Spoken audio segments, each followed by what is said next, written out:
સુરતમાં ખોલવડ ખાતે final plot બીની જમીન વિવાદમાં મામલો સહજાનંદ નિર્વાણના નામે બોગસ પ્લોટિંગ પડાયું હતું અને 15 જેટલા લોકોએ આ પ્લોટની ખરીદારી કરી હતી. પ્લોટ ખરીદનારને ખબર પડી કે જમીન અને અન્યના નામે બોલી અને અમદાવાદના ઉમંગ ઠક્કર, નીલ ઠક્કરને કણ ઠક્કર દ્વારા છેતરપિંડી આચરાઈ હતી. સુરતમાં ખોલવડ ખાતે ફાઇનલ પ્લોટ બીની જમીન વિવાદ મામલે સહજાનંદ નિર્વાણના નામે બોગસ પ્લોટિંગ પડાયું હતું. 15 જેટલા લોકો આ પ્લોટોની ખરીદી કરી હતી અને પ્લોટ ખરીદનારને ખબર પડી હતી કે જમીન અન્યના નામે બોલે છે.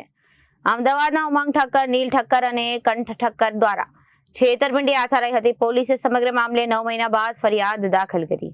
હાલ તમામના રૂપિયા પરત આવે તેવી માંગ કરાઈ. જમીનના મૂળ માલિક દીપક પટેલ 2018માં આ જમીનનો ઉમંગ ઠાકરે દીપક પટેલને કબજા કરાર સાથે સાટાઘાત કરી આપ્યો. દીપક પટેલે આ જમીનનું પેમેન્ટ આપી દીધા હતા અને દસ્તાવેજો કરી આપ્યાનો હતો. ઉમંગ ઠક્કર દ્વારા શાલીભદ્ર ઇન્ફ્રાકોનના પંકજ સંઘવીને બોગસ દસ્તાવેજ બનાવી આપ્યો હતો. આ વિવાદની વચ્ચે જ ઉમંગ ઠાકરે સહજાનંદ નિર્વાણા નામનો પ્રોજેક્ટ શરૂ કર્યો. આ પ્રોજેક્ટમાં 15 જેટલા લોકોને પ્લોટ વહેંચી દીધા હતા અને પ્લોટ ખરીદનારાઓને ખબર પડી કે આ જમીન બીજાના નામની છે. હાલ આ સમગ્ર મામલે પોલીસે ગુનો નોંધી વધુ તપાસ હાથ ધરી છે. અમારા જે ગ્રુપમાં છે એ 15 લોકો છે. બીજા 30-40 લોકો છે જેનું અમને એ તો ઓળખતા નથી અમે લોકો એમને કોણ છે, પણ અમારા ગ્રુપમાં 15 લોકો છે અને અમારા પ્લોટ ટોટલ થાય છે 23 થી 24 પ્લોટ થાય. કેટલા રૂપિયા આપ્યા છે એક પ્લોટ? બધાએ અલગ અલગ આપેલા છે. કોઈએ ₹1 લાખ આપેલા છે, કોઈએ 5 લાખ આપેલા છે, કોઈએ 65 લાખ રૂપિયા આપેલા છે, કોઈએ 50 લાખ આપેલા છે. એમ કરીને ટોટલ 1,56,20,000 રૂપિયા થાય જે અમારા ઓળખાણમાં છે. એના બીજા કોઈ પ્રોજેક્ટ છે આના સિવાય કામરેજમાં આ જે પ્લોટિંગ પડેલું એની પાછળ સ્વામિનારાયણ ગ્રીન સિટી કરીને છે. એમાં પણ અમે લોકોએ ચેક કર્યું. એમાં રેરાની કોઈ પરમિશન નથી. રેરાનો બધા કાયદાના ઉલ્લંઘન કરેલા છે. એમાં ફાયર સેફ્ટીની પેલી એનઓસી પણ, બેંકની એનઓસી પણ નથી. અને ઘણા તો એવા ફ્લેટ છે કે જેના દસ્તાવેજ થઈ ગયા છે પણ બંધાણા જ નથી ફ્લેટ. એ બિલ્ડિંગ જ હજી નથી બાંધકામ થઈ. શું માંગ છે આપની? અમારી માંગ તો એવી છે જે આ ખોટું કરે છે બરાબર તો એમને સજા થાય અને ભવિષ્યમાં બીજા કોઈ અમારી જેવા કોઈ છેતરાય નહીં, એને એવી સજા થઈ જાય કે જે પછી એ લોકો પણ બીજા કોઈને છેતરે નહીં. તમારી સાથે જે છેતરપિંડી થઈ એ પ્રોજેક્ટનું નામ એ સહજાનંદ નિર્વાણા પ્રોજેક્ટ.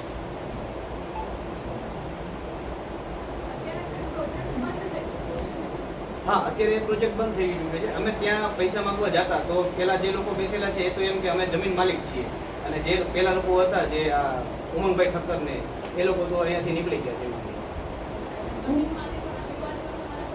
હા હા, જમીન માલિકોના જે પણ વિવાદ એ લોકો ચાલતા હોય એમાં અત્યારે અમે લોકો ફસાઈ ગયા છીએ.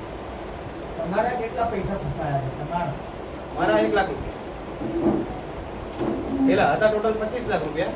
સેમ દિવસે મેં બપોર સુધીમાં મને 24 લાખ રૂપિયા આપી દીધા હતા અને પછી બાકીના પૈસા માંગવા માટે પાછા સાંજે ગયા ને, કેમ કે પછી તો બધે સુરતના ખ્યાલ પડી ગઈ એટલે બધા જ લોકો આવતા હતા. એટલે પછી બધા સાથે તોચડાઈ ભરી વર્તન કરીને ગેરવર્તન કરીને કે દરવાજા ખુલ્લા છે, જે કરવું એ કરી લો. અહીંયા અમિતભાઈ શાહનું નામ આપે, પછી મોટા મોટા કોઈ અધિકારીઓના નામ આપે, કેમ કે અમારી ઓળખાણ ક્યાં છે એ જોઈ લે એમ કરીને કે બાદ તમારે જઈને જે કરવું એ કરવા. હા, એ અમે પણ એ જ વિચારતા હતા આટલું મોટું નામ ધરાવે છે અને આટલા નાની અમાઉન્ટ માટે આવી રીતે ખોટું કરીને જાય છે, એમને પણ થોડું વિચારવું જોઈએ કે એની પણ ઇજ્જત શું છે. પોલીસની કાર્યવાહી કઈ રીતની રહી છે? પોલીસે અમારી ફરિયાદ દાખલ કરી દીધી છે ગઈકાલે, એટલે હવે તો પોલીસ આગળ જે કાર્યવાહી કરે એ રીતે અમારે ઓગસ્ટ મહિનામાં 2025 ઓગસ્ટમાંથી અરજી આપવાનું ચાલુ કરેલું. તો અત્યાર સુધીમાં ઘણા લોકોએ અરજી આપેલી છે. એમાંથી ગઈકાલે પછી ફરિયાદ દાખલ થઈ. હા, અમે પોલીસ પાસે જતા તો પોલીસ એમ કહેતા તપાસ ચાલુ છે. તે પછી સામેથી પોલીસનો અમારો કોન્ટેક્ટ થઈને બોલાવવામાં આવ્યો કે તમે આવી જાઓ, તપાસ પૂર્ણ થઈ ગઈ છે અને ફરિયાદ દાખલ કરવાની છે. જમીનનો વિવાદ એવો છે 2018ની સાલમાં અમે સાટાઘાટ કબજા કરાર બધું લખી આપેલો અને એમને વાઇટથી પૈસા આપેલા.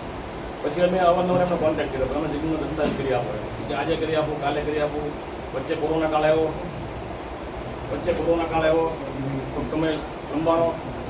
અમને 2025માં ખ્યાલ આવ્યો અમારો સાટાઘાટ અમારા પૈસા વાઇટ લીધેલા અમારો કબજો હોવા છતાં એને પંકજભાઈ સંઘવી નામના વ્યક્તિને જગ્યા વેચી દીધી તત્કાલ.